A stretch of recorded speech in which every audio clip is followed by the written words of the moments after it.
খবরের প্রথমেই দেখে নেব আজকের সংবাদ শিরোনাম। প্রতীক ও আইপ্যাকের আরও এক কর্মীকে কেন জিজ্ঞাসাবাদের জন্য ডাকতে পারে ইডি? ভোটমুখী বঙ্গে মোদির ঢালাও উপহার, আগামী সপ্তাহে রাজ্যে প্রধানমন্ত্রী। ভারতের কপালে চিন্তার ভাঁজ, বদলে যাচ্ছে বাংলাদেশ পাকিস্তান সমীকরণ। ক্ষমতার অপব্যবহার, তল্লাশির মাঝেই নথি সরানোর অভিযোগ মুখ্যমন্ত্রীর বিরুদ্ধে, হাইকোর্টে মামলা ইডির। অসামাজিক লোকজন অসভ্যতা করার চেষ্টা করেছিল, রাত ৩টায় ফোন করে মদনকে কি বলছেন দেবলীনা। আসছি বিস্তারিত খবরে। বাড়ি ও অফিসে তল্লাশি চালিয়ে কি থামবে এনফোর্সমেন্ট ডিরেক্টর, নাকি আইপ্যাকের কর্ণধার প্রতীক জৈনকে তলব করবে কেন্দ্রীয় তদন্তকারী সংস্থা? এই প্রশ্নে বৃহস্পতিবার দিনভর উত্তেজনা ছড়ালো রাজ্য রাজনীতিতে। লক্ষ্মীবার সকালে কয়লাকাণ্ডের তদন্তে ইডির দুটি টিম একযোগে প্রতীক জৈনের বাড়ি ও সল্টলেকের আইপ্যাক অফিসে হানা দেয়।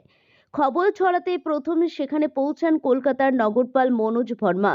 তার মিনিট পাঁচেকের মধ্যেই ঘটনাস্থলে হাজির হন মুখ্যমন্ত্রী মমতা বন্দ্যোপাধ্যায়। আগামী সপ্তাহে প্রধানমন্ত্রী নরেন্দ্র মোদী দেশের বিভিন্ন প্রান্তে মোট ১৩টি নতুন ট্রেনের সূচনা করতে চলেছেন। এর মধ্যে অন্যতম আকর্ষণ দেশের প্রথম বন্দে ভারত স্লিপার ট্রেন।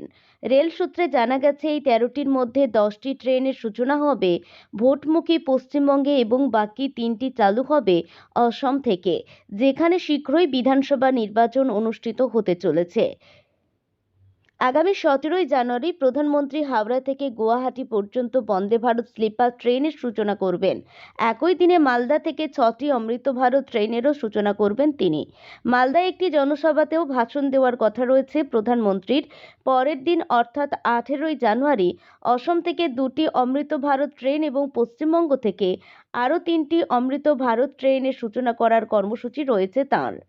শেখ হাসিনার সরকার পতনের পর মোহাম্মদ ইউনূসের নেতৃত্বে বাংলাদেশের বিদেশ নীতিতে বড়সড় রদবদল লক্ষ্য করা যাচ্ছে। বিশেষ করে পাকিস্তানের সাথে ঢাকায় ক্রমবর্ধমান ঘনিষ্ঠতা নিয়ে দক্ষিণ এশিয়ায় নতুন ভূ রাজনৈতিক উত্তাপ ছড়িয়েছে।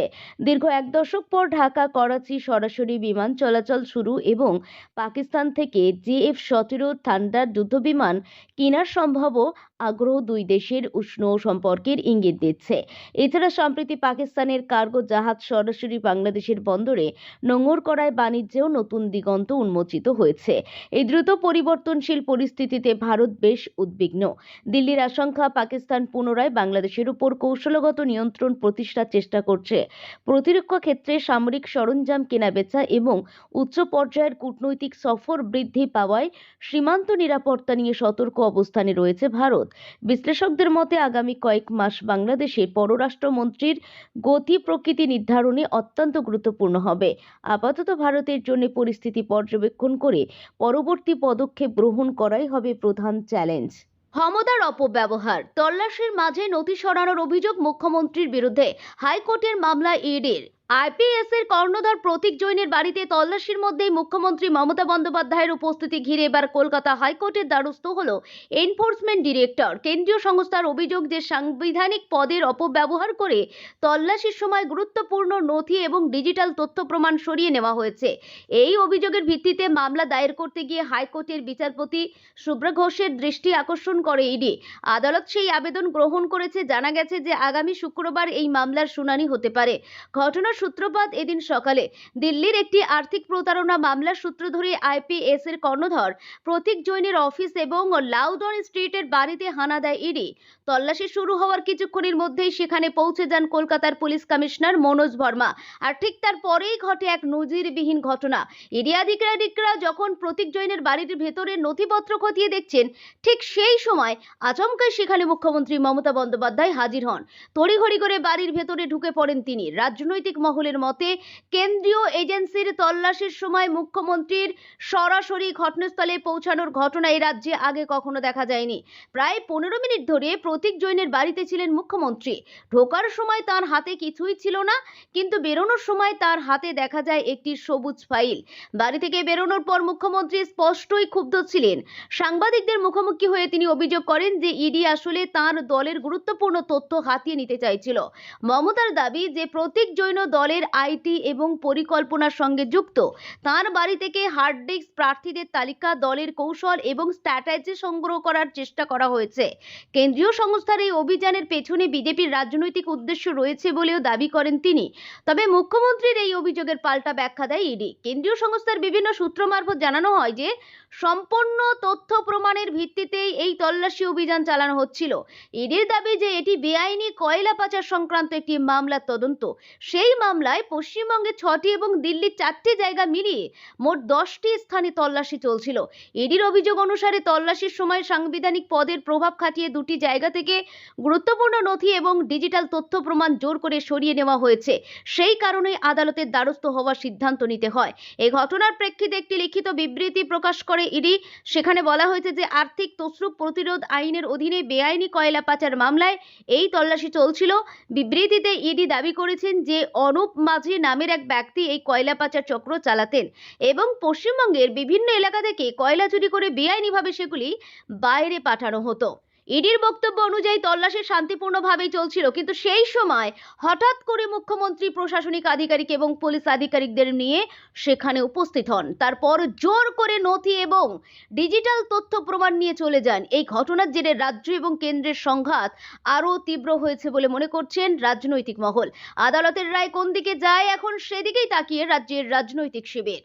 অসামাজিক লোকজন অসভ্যতা করার চেষ্টা করছিল। রাত 3টার সময় ফোন করে মদনকে কি বলেছেন দেবলীনা? দাম্পত্য কলহের জের 78টি ঘুমের ওষুধ খেয়ে নিজেকে শেষ করার চেষ্টা করেছিলেন গায়িকা অভিনেত্রী দেবলীনা নন্দী। কাঠগড়ায় স্বামী প্রবাহ নন্দী ও শ্বশুর বাড়ির লোকজন। আর তারপর থেকে উত্তাল হয়েছে সমাজ মাধ্যম।